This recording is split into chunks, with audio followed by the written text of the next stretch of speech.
Tadzoka zvekare kwatiri kuita paCoolian TV. Wani chivhitivhiti chekuti kana chikauya nenyaya kana inini wacho ndakatotanga kutaura mozviziva, kana mapete anodonha kumadziro, kana mumba mako mune mapete chingokwidza volume nekuti ndatouya. Wani chiCoolian chinouya nenyaya dzese dzinenge dzichiitika. Kana muchinge matondoona ndaya kudai so, inini handina mafaniza, ndina kana panguva yekutamba tamba ndangouya kuti ndingosumudza mumwe munhu wekuZanu PF nenzeve kudai so. Munozomurovera pasi muri kwamuri ikoko. But nyaya iripo yandiri kuona panapa pari kunzoni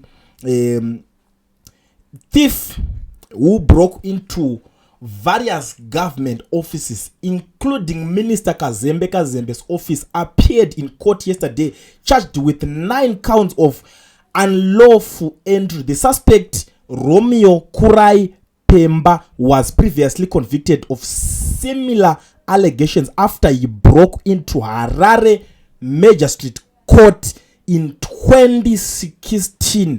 Mukomana uyu amene utanenge achida unonyotso tsvaka anenge achida zvima zvimachinji vanhu kuti vanenge vachitumwa. Pane munhu anenge akavhura bandeko kwa Minister of Home Affairs obva ungonzi waenda. Pane madocuments anenge akatumwa kutora, anenge ane vanhu vari kutomutuma because humwe umbavha usina musoro wese. Zvakafanana nongoti umbavha hwaari kuita zvakafanana nongoona gonzo richigara muchechi amuwanike chikafuka, but iye ari kutoenda achitorova skillful iroro. 2016 akazviita akapinda muHarare Magistrate Court.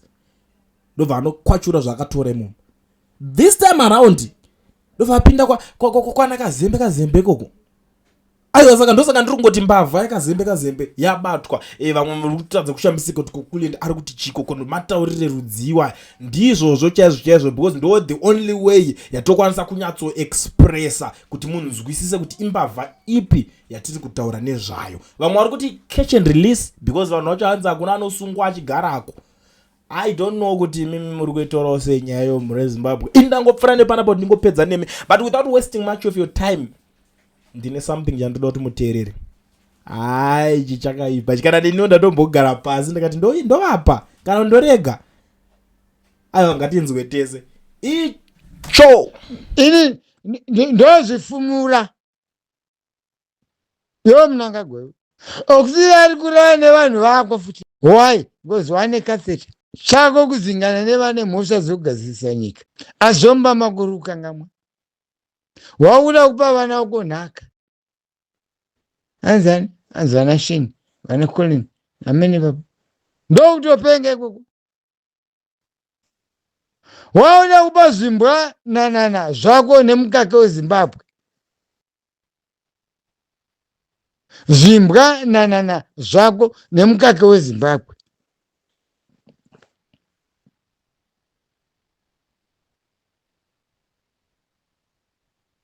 Mari nibasirei. Wari kuda kupa vana vako zvimbwa nezvi nemukaka weZimbabwe. Mukaka weZimbabwe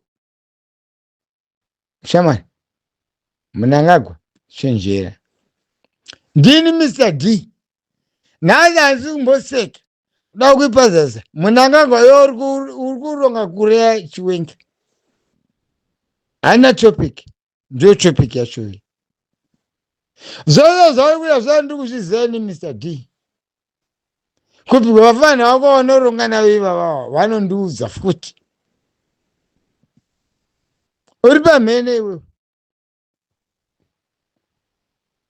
Natiri pamhene Mnangagwa ndini Mr. D. Chidhakwa chikuru ndikati vo ndodhakwa mumwe ndomwadore nini. Mambo nditengera dora zvenika mwene. Asi chungurudzo ndii munondipa. Ndii munondituma. Ndii munozvituma maererano nekuita kwenyu. Shona pawawa iwewe Mnangagwa manje. Iwewe upenyu hwako wamuhuro. Chasara kunyura. Ndini Mr. D ndikutaura. Akuzi kuda kwani asi kuda kwako. Ndio wakazvibvuma. Asi watadza kushandisa simba reZimbabwe neziya reZimbabwe neropa reZimbabwe rakafira vana muhondo. Iwe Emerson.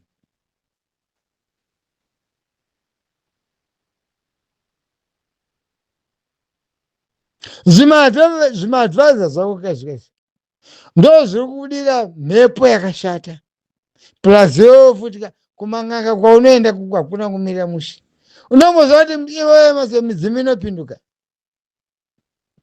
Midzimu kana yaramba kayaramba. Kuwadini kutenda iwewe kuti midzimu kana yaramba kasarenda. Ndini Mr. D. Sarenda Emerson. Nguwa iripo. Izo zoita vana Charles Sangara vaka vamwakazofa vakapfuga masuka. Inini Mr. D handisikuna. Unomboziva kuti Zimbabwe ine vanhu vane tsitsi zvakaipa. Iwe Emerson. Ndati unomboziva kuti Zimbabwe ine vanhu vane tsitsi stereki. Remember, vana muZimbabwe vakadzidziswa language one from outside Zimbabwe. Chirungu. That means chirungu icho chakapinda vana veZimbabwe ka chirungu. Saka usati vane mitemo yenyika yepasi pano. Vana Britain havana nyika yepasi pano rese vakabata. Ndo zvakaita Zimbabwe. Asi hauzvizivi. Uchiri kunakirwa nezvakaita. Ndati uchiri kurangarira here nezvakaitika ende nezvakaita zvegukura hundi. Ndikubvunza iwe Emerson Mnangagwa. Ndini Mr. D. Kana una uchida kundipindura enda ipapo paplatform yemufana yamuzukuru yakulendi. Wondera kuti imbuka iyo ari kutaura zvipi. Ndini Mr. D. Ndati handising'anga, handishoperi, handina svikiro, asi ndobuda ziya. Saka ndiri kutaura pane iwewe Mnangagwa kuti une chokwadi here nezvauri kuita. Ndiri kubvunza. Soro dzangu dzose ndiri kuziona mani. Why do you arrange kuda kuassassinate Chiwenga? Ndiri kunyepa. Ndati why yoshunganidza aya masese ako vamwe vese umwe wacho ari pamberi sereka ntegurei. Why muda kuuraya Chiwenga? Ruda mhinduro. Ndiri kukumbira. Ine muzukuru ane handani. Andibvunza kuti why uda kuurayirei Chiwenga iwewe? Yesi muri mbavha mese. Kana kumajeri umwe anotongerwa 10 years, umwe anotongerwa 20, umwe anotongerwa 1 year, umwe anotongerwa 1 month. Saka example toti Chiwenga akatongerwa 1 month. Iwo akatongerwa 40, 50 years mujeri. Arina nendeupi. Ndozvibvunze wega iwewe Mnangagwa. Yesi muri mbavha mese. Hapana mbavha beta. Kozoya mbavha inobva yasiya yapisa kusiya madota. Mbavha beta ndeipi? Ndati undipindure iwewe Mnangagwa, mbavha beta ndeipi? Uchaona Chiwenga mbavha beta. Because Chiwenga akuona kurwadziwa kuriitwa vana veZimbabwe. Kwandiye mwana weZimbabwe. Iwo ndiwe wega wakaenda kuhonda iwewe. Iri pano Mr. D unotaura kuti ini honda handizivi inini. Iye undikwanira apa iwe. Dzati zvainzotaura kuti musaa muchandiona kuti Mr. D ndeweka. Plus futi unenge uchichairwa kuti inguva hausina iwe Mnangagwa time hausina. Ungaita zvese zvauda kuronga zvese everything but time hapasina. Why ndichidaro? Ko zvina Mwari mukati futika. Asi zvezinza asi zvina Mwari mukati. Ndambota ndikati Shamisi kane kakadongorera kudai. GPS. Kuzandikadai so ndichanodharira ndichanotena napo GPS. Ndichanotena neuri ndoseta roundabout ndozodzoka nakadai. ndo zvinachamisa izvozvo. Ndini Mr. D ndakuudzai.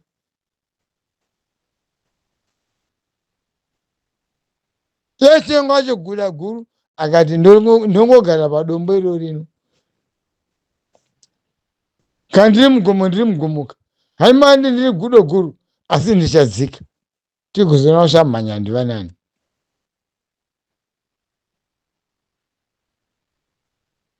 Imi ndimuri mbavha ziri kuba chibagwe magwere mumunda.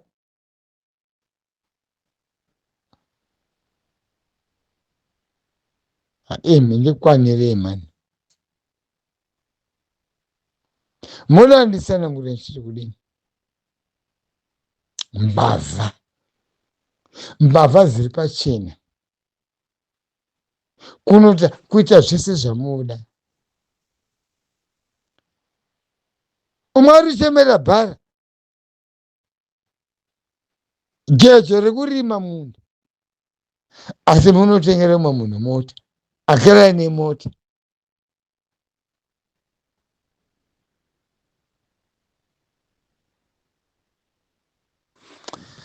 Mamboona ini Mr. D ndakafamba nzvimbo dzakawanda ka. Kune vamwe vanhu vekuti vakafunga kuti chikuda mvura yekumwa ka. Vachafamba. Fambira mvura yekumwa. Mari dzenyu dzamuri kubaisa. Davanotora mapaipi anokwiza kuendesa kumakomo. Kune vanhu vari kugara mumakomo izvezvi. Zvitubu zvakacha. Hakusina mvura.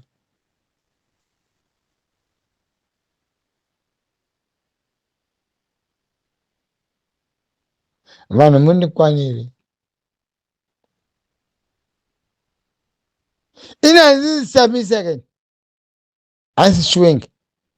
Indiri munhu wemweya, munhu wehondo. Ndini Mr. D. Andoda kuti ndimbokuratidza chiedza kuti zvamuri kuita makakwana here mupfungwa dzenyu. Iwewe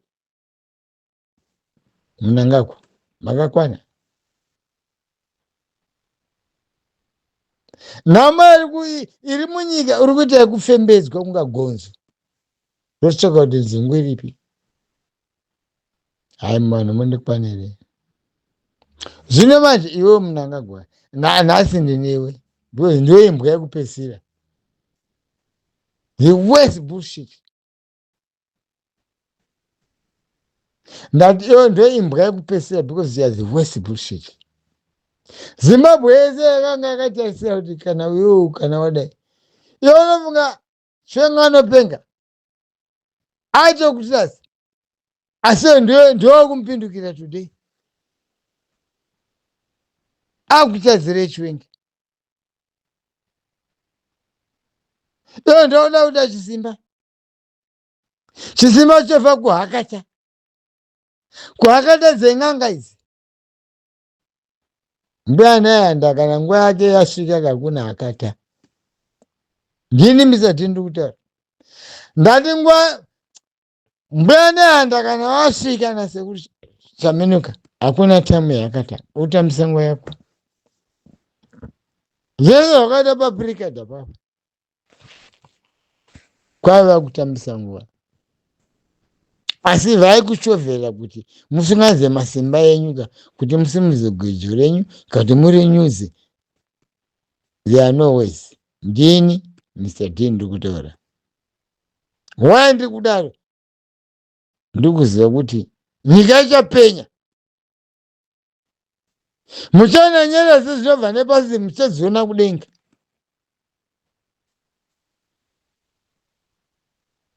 Ndokuzadzira. Why? Ifuti. Idzo ziri kuzorira. Asarira dzine direction. Hauna north, west, south, what? Dzicharira dzine direction. Hazisi futi dzenhengera mumba. Ifuti dzakarongerwa kuti ndo musi wadzo. Ndini Mr. D.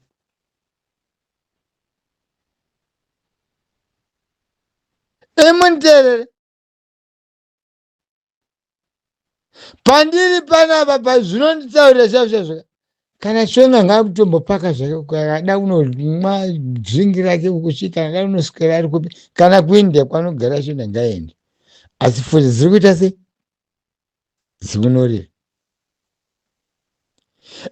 zvichanzwisa tsitsi munanga muchamuzwira tsitsi nekushata kwake kwakaita ikoko motomuzwira tsitsi wese but pane pasina time kozi wakashata wakaipa you are evil you killed a lot of people for nothing for none reasons ndini Mr. D ndikutaura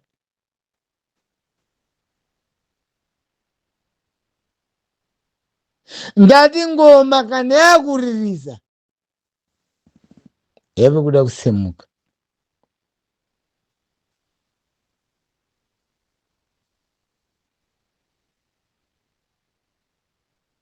dambo kutaura chimwe chishona kune vanoziva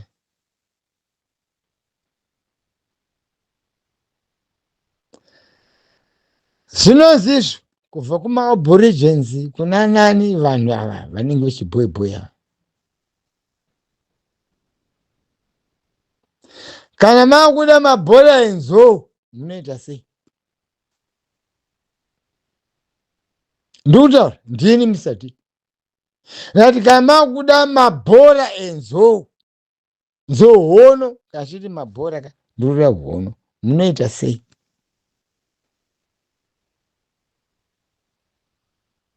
moto munopinda kumatare kuti akunotakura zvombo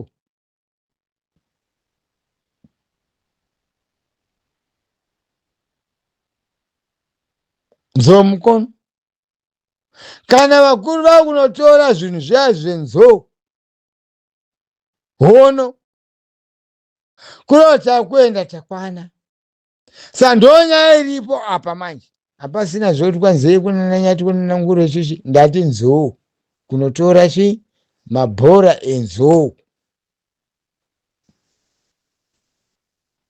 hapasiri pekutamba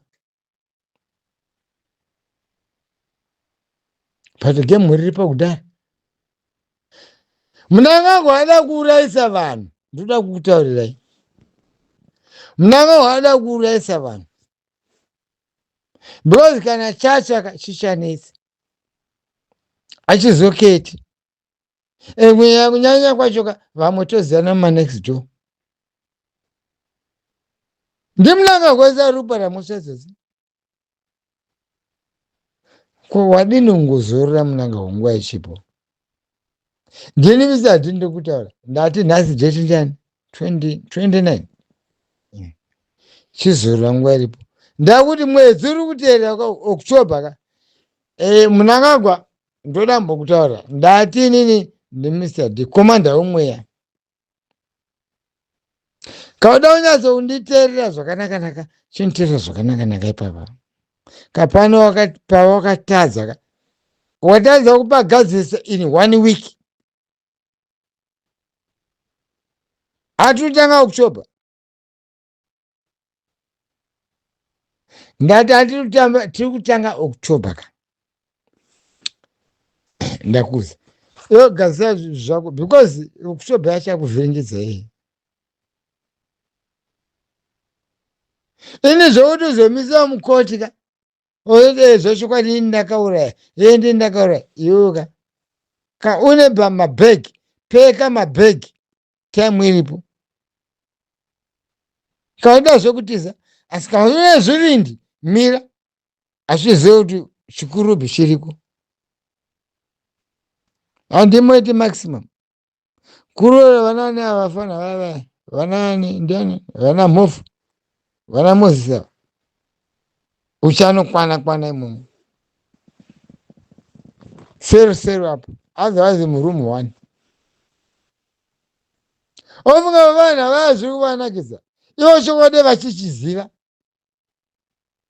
endewo munangagwa chokwadi uchiziva asi uregerera vana vevamwe vashorera mujeri vasina mhosva yaunoziva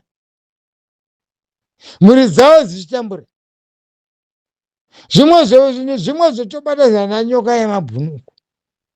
Asi chokwadi uchiziva iwe Mnangagwa, chokunakidza chii ipapo? Wadini mbozvitaridza mugirazi kuti denda ndirini? Ndikubvunza, ndini Mr. D? Wadini mbozvitaridza mugirazi kuti denda ndirini? Vana Moses Ching'ombe nemumwe wacho uya vachaurira mujeri nemhosva yavasina kutakuriswa zvikwambo. Hai mani mundikwanire. Mr. D ndiri wrong. Taziva mhosva dzacho kutataruka kwaziri kuita, kutambarira kwaziri kuita. Tikada kudzokera kumashure kwakatoipa ko. Nakumashure kune ropa.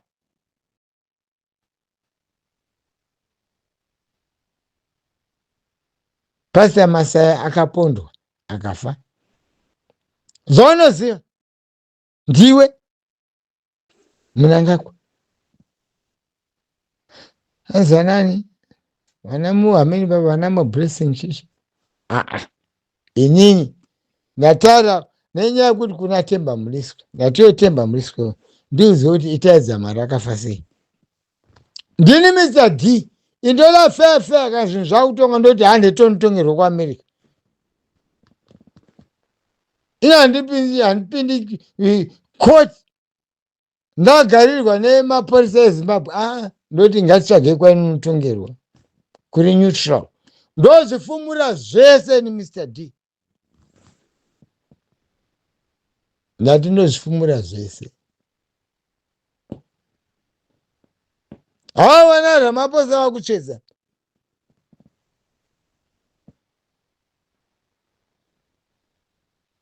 Mumwe mukana ziva kupenda. Hapengi. Zvindi zvacho zvemweya. Ndanonzi Mr. D. Iye hakuna kwari kuzoenda naye. Inda kuudzai vana veZimbabwe kuti chine zvinhu 2. Futi kuurayana. Asi hakufi vanhu vakawanda. Vachafa ndivari kuState House. Plan B.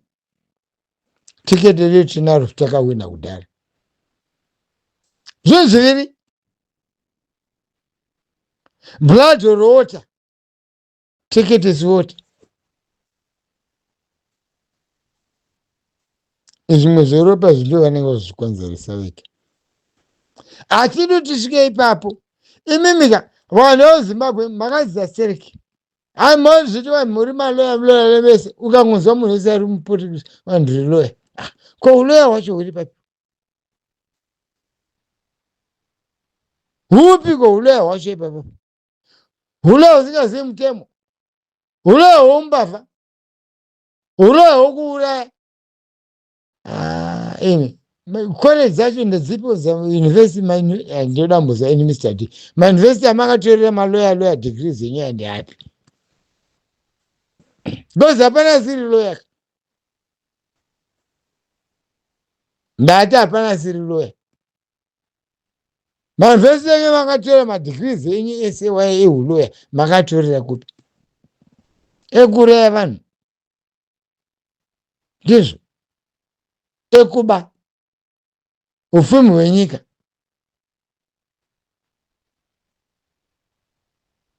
Kokuzoti aponda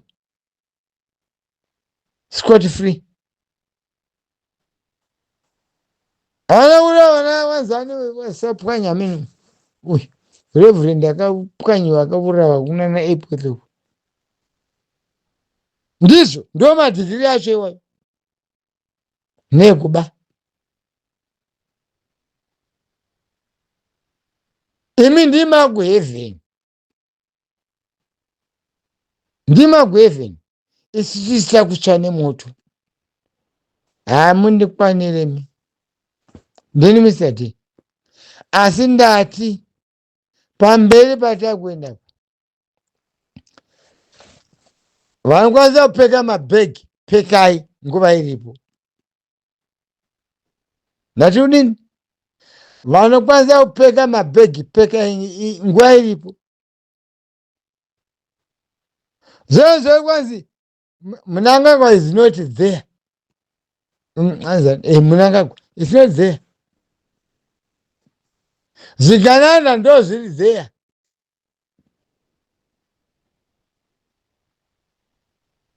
Muchenjeri muchazinyaswa newadi 1 mangwana. Mnangagwa achati ivo ndo vanopenga vaindimanikidza. Mupanzisa. Asi nguva yacho ka haichaiti. Ndini Mr. D ndiri kutaura. Futi dziri kuzorohwa apa kwete zviya zvefani. Ina zvitori kana 5 hours ka. Ndini ndiri kutaura ini. 5 hours chaizi 5 1 2 3 4 5 hours. Hadzikwani.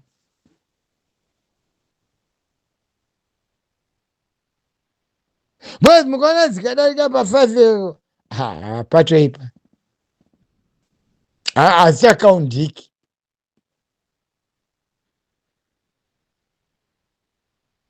Ina ndiri ropa ini Mr. D.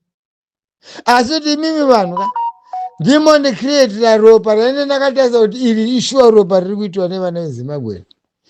Imimi vana Mnangagwa mapenzi acho imimi ndimuri kucreata ropa. Iwo Mnangagwa ukangoti ina ndichadi chii chaunobva papa. Mari makaba kudhara zvose unazvo chichi. Ungozvigarira. Unotedzera vafana vane nzara. Zvikutu zviri kumwa. Zviri kurwisana munyatso 2 hamene kuda imbwa inozvara vana 20 nemunyatso kuda 8. Zvorwirana zvemunyatso zviya. Ndo zvavari kuita. Iyo ndiyo imbwa yacho Mnangagwa iyo. Irirwa nezvimbwa izvi zvese zvimwe zvanhu zvako izvi. Munyatso yako yaita mishoma. Imbwa dzako dzawandisa zvikutu izvi.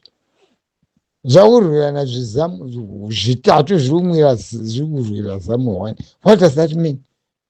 Tell me. Ina ndikuenda deeper. Because ndikarama chienda deeper kani. Plus hapana zvamunonditeka. Munondita se. Ina nafuti ke. Ndati ni Mr. D anafuti.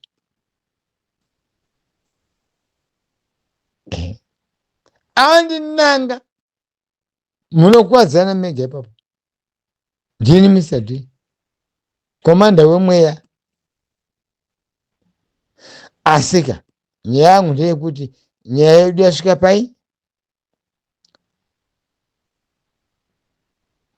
Pape kupesera pape. Mvura yacheka makumbo. Apa indiri tokuza apa vasina fanya. Ini kumagiya kukutoziva kuti magiya ari kuza mukwidzo. Vamarungoti hanzi tinongoita muserendende. Kunyepa. iZimbabwe. Imane kumachechi ene munonamata zvakanaka. Kumapostori uko. Vaonopinda Zimbabwe kumachechi ene munonamata zvakanaka. Ataurira naye chokwadi. Ndakuti nguva yatava haisiri kutamba. Ndini Mr. D. Kama mutengerwa kana mazi amene anachivhayiwa uka. Zivai kuti chinobhuruka chinomara.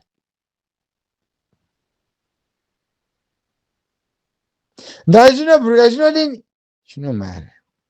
Asi muzive kuti zvinomara zvese ka.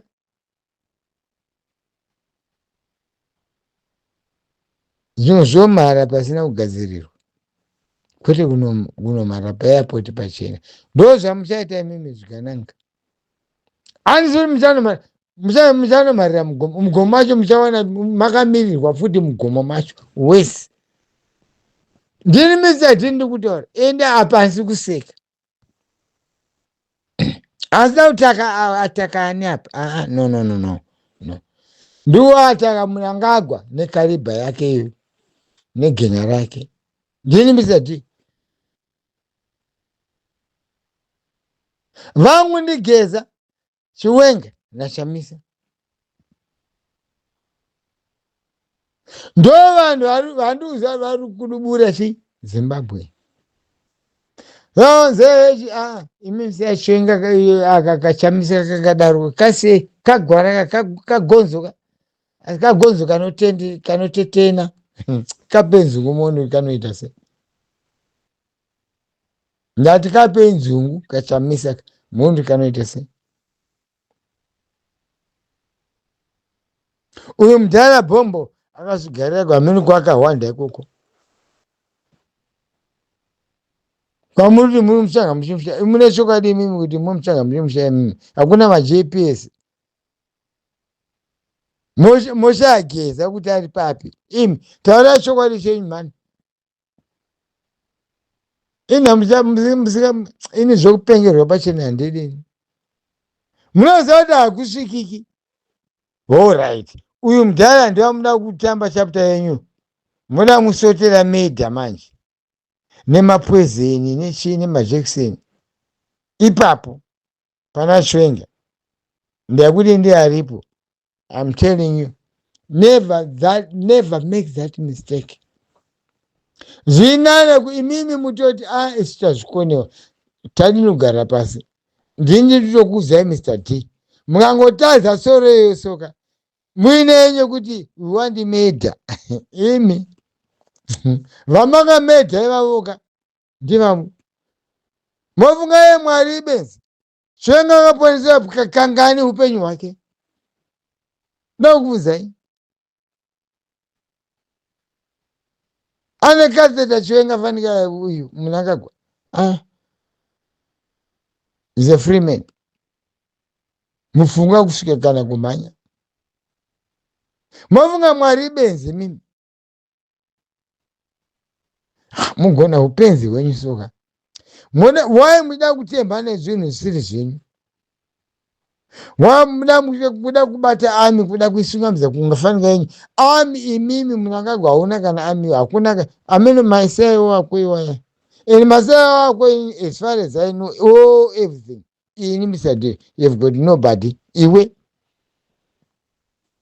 handiri zvangu totengesa mwafana ndokuzoti hauna kana musaiwo haunayo kubheki kwako even driver wako yomotaka umwe anotosvika kutonozvura kuti ndongubva nango nonoiroverapo ndikutokuudza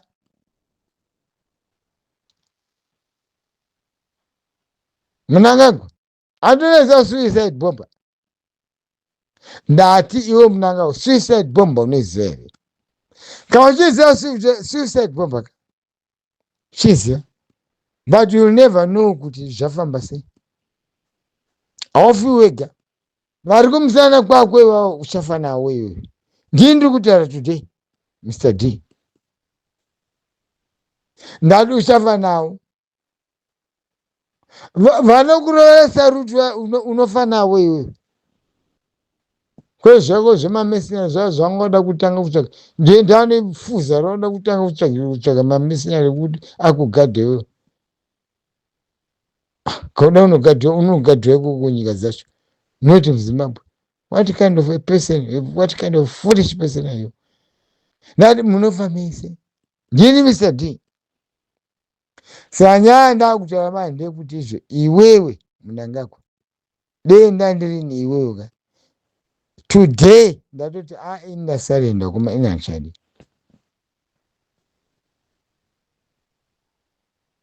uchirega kuteerera mbavha dzazi kumashure kwakwese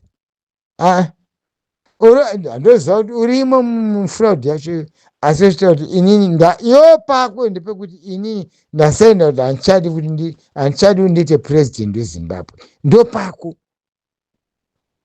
zvimwe zvose zvine matsosakwa musara maita moita zvenyu hazvina mbidzi asi apa yochitaura kuti inini handichada zvokudini zvotungirira Zimbabwe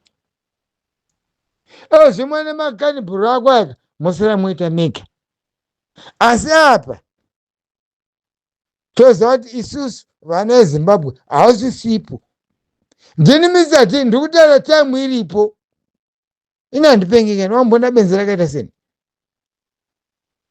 fakarira kusekerera hatakatosiyana by far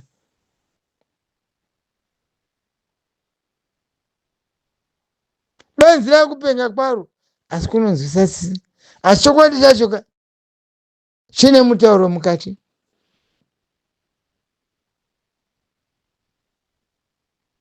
Waninzwa iwe Mnangagwa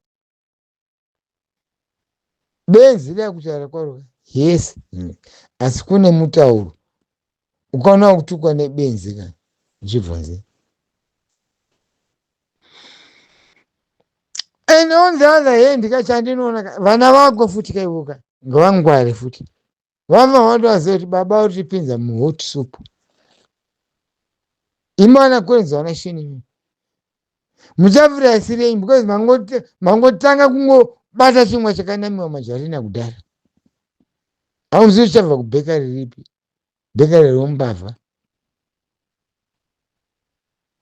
but still be very very careful kama vangwarai muvanaka ngwarai.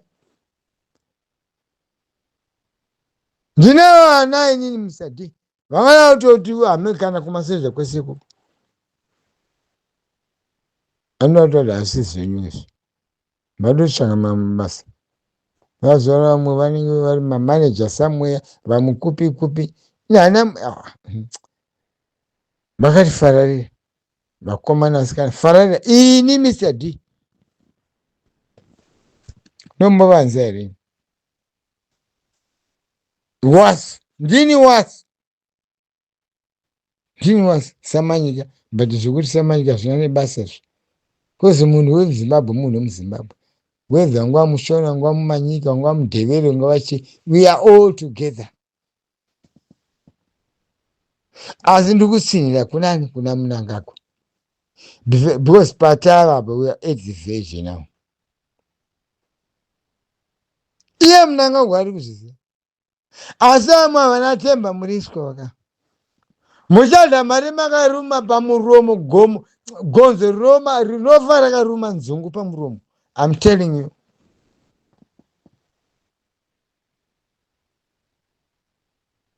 I feel pity for you Temba.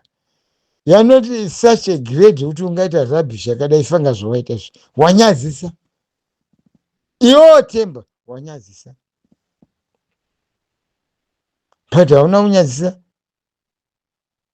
ko ndio keria yako yekuuraya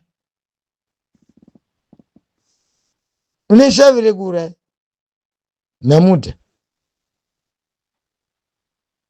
savonzi straight up pachigaro chekuti uchiuraya namuda vanhu ndoda kuona kuti anotanga kufa ndiani ini mose mukata 6 mukata 10 mukata 20 ndoda kuona kuti vanotanga kudonha ipapapaka chwenga ari 1 ndakuratidzai mushe ndini Mr.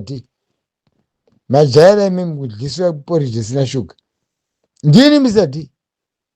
ndambokuratidza example tambai nachwenga muone kuti ndokuita sei. I'm telling you nababa vangu akabva nambuya nehanda chacho nachaminuka chacho ichitambai nachwenga muchiona kuti ndokugemhura sei ndini manje inini Mr. Kota kuchagwa wepanyika ndini Mr. Gemhurei hani muda chiwenga chimubata ndoda kuratidza muone munomburuka sei ndini and hazvazvamboitika funi muhistory yeZimbabwe but I want to ndinoda kuzokuratidzai mafire majera ese amakaumburudzai ndinoda kuumburudzai futi imimi ndegaini ini Mr. kondotoda zvekudenga ndotoda zvepasi pano eni hasi kurota ndokutaura zvandiri kutotaura zvandinokuudzai izvozvo svika ndizvozvo batai chiwenga munoita sei ndega kutsvarai 1 by 1 handi munai Owen Muda inichaiti Owen Muda ndikuuzeka komonone time yekutamba nini inozva ndakatozvikwanira pano kozogara nevanhu patebhuri apo kwanzichaisha indonzi Mr. hanzi kwanze madrone ndiyo ana handisi ana Mr Drone inonzi Mr D ndati tambai naChiwenga muone kuti ndokuitai sei ndiutorevese. I'm not joking. Iwo mnangagwa tamba gemu rako ipapa uone kuti unoita sei. Iwo ndokudira kuti uzomirira mhosva dzako azvondotadza kuuraya iwewe mnangagwewe unofa. Andoda kuti iwe uzomirira mhosva dzako uzotaura mhosva dzako dzese dzawakapara kwezvana nhunza mutoza zvavo zvomashure nhunzi dzonhuhwira duzvizi. Aiwa handikaundi nazvozvo mondisa zvakanaka here mnangagwewe uchandiziva kamuchiziva history yana vanozanana amen. Varungu vaimbotenga Zimbabwe chichi vainesana naMugabe wati ndaiyema mugemu iyo ndati mbobatai Chiwenga muno ndokuitai sei. Ndozvandikuta ndati batai Chiwenga muno ndokuitai sei.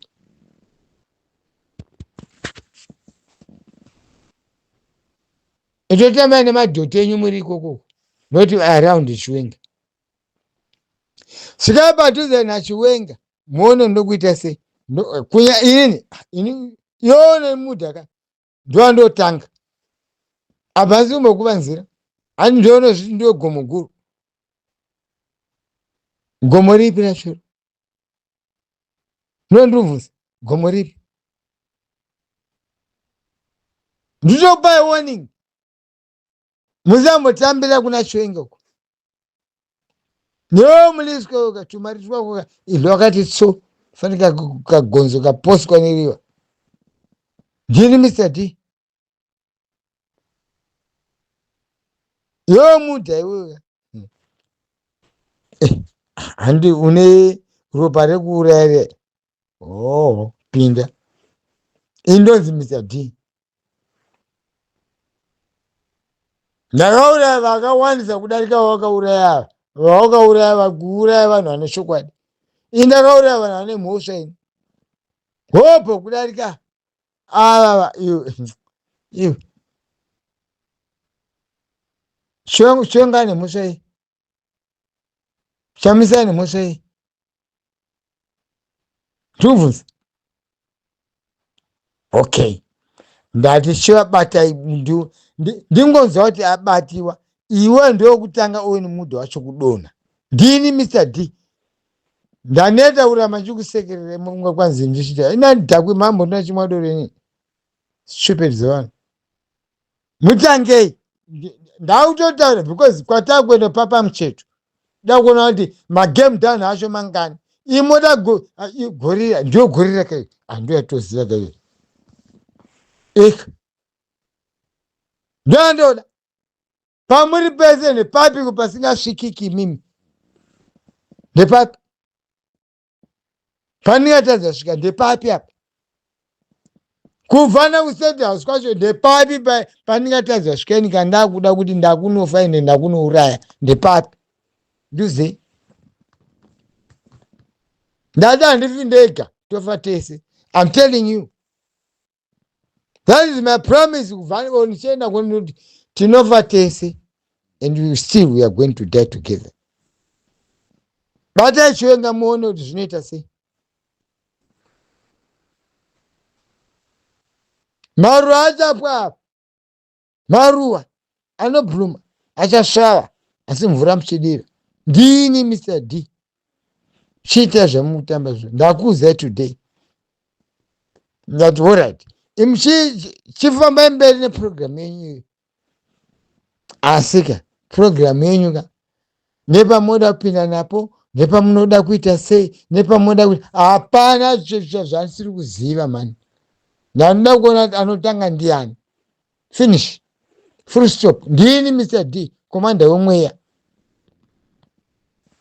Iwo Mnangagwa wacho izvo watoziva futi iwo Mnangagwa wacho kuti kwakaipa kuna Mr D.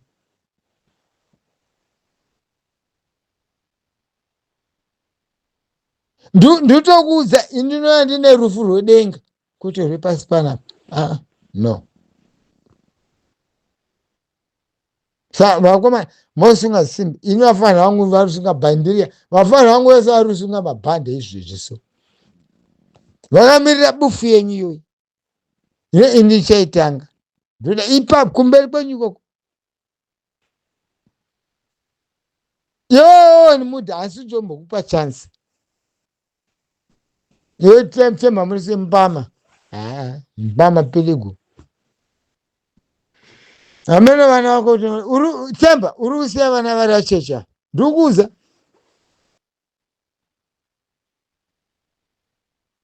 ukavasiya vacheche havana mhosva tozi vachengeta but waenda iwe mudha iwewe mudha ndini komanda wamweya Mr. D hausi nzou iwe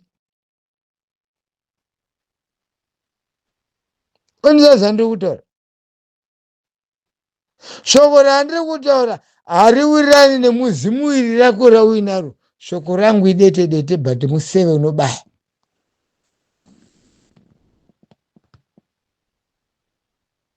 ndini Mr. D kana wamwanenzwa kana usati wamwanenzwa nditaura ndini nhasi ndokutaura kunewe iwe mudha zvese zvauda kuchumwa zvikasi wauchida kubata ngozi yevamwe iyoyo yausina wotakuriswa ngozi yevamwe unoisa mumusha mako iwo mudha futi wakaiparira kudharaka zvawakabereka zvakawanda iwe mati madiko zvinasangoma zvamuri kuita zvese zvikazi zviteke indonzi Mr. D komanda wemweya tazvibufura zvisi hapana chinosarapa ndiani asingazivi papa ndati ndiani andisingazivi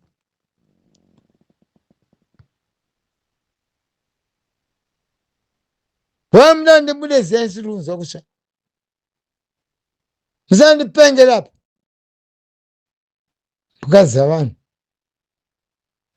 ndatanga ndini Mr. D asi ndakutaura manje mane chichiko pachirungu red line ndati zvese soro dzese dzamuri kuronga chiendai muedze kuda kuuraya chiwenge ndati nda kuona kuti anotanga kudonha ndiani iwewe mudha nachiwenge ndini Mr. D